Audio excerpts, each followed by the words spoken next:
Hey guys, this is Kathy on my YouTube channel. Welcome back. I am so glad you're here. I hope you're having a great day wherever you are.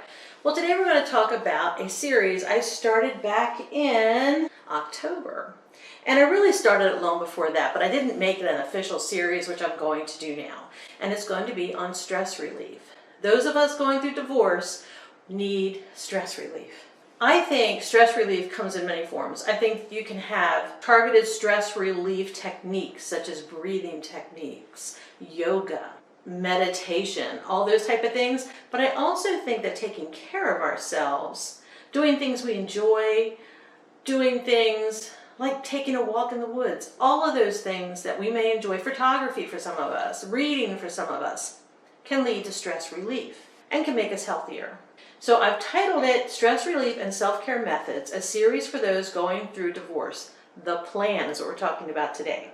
They have a scale. The Holmes-Ray stress scale indicates that divorce is the second highest stressor for humans, second only to the death of a spouse. I disagree. I think it's worse than the death of a spouse. Divorce many times is intentional.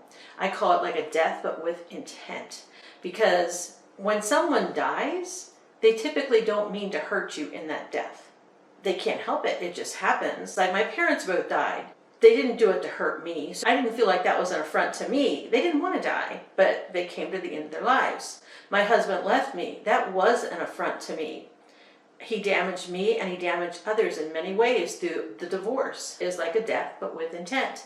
And this happens every day, all across the country and the world, sadly.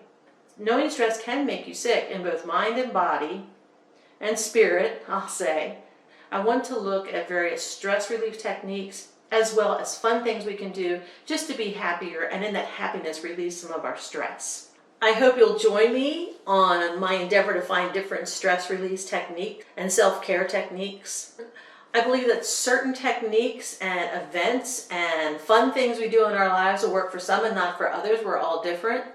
Some will work well for you, some will work well for me, and others just won't. Some seem to be common sense techniques for me, such as I mentioned before, walking in the woods, going for a bike ride, reading, things that are enjoyable and kind of take you out of that stressful situation, at least momentarily.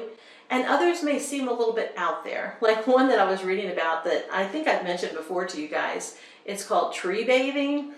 I have not tried it yet. I have not looked into the science of it, but it looks really interesting to me. Some will work for you, some won't. Some will work for me, some won't. So for fun, let's give them a try. So I'm going to start, my next video on stress relief will be about taking a bath and how that can affect us and how that can relieve our stress. And I've already done that one on my blog. I want to do a video post on that as well and talk about it just a little bit. All right, guys, so I look forward to de-stressing techniques and these self-care techniques, and maybe you'll find one that works for you. I hope to find many that work. If you have any stress relief techniques that have worked for you, put it in the description box and maybe we'll give it a try. You guys take care. Remember, God will never leave you or forsake you, and I'll see you next time. Bye-bye.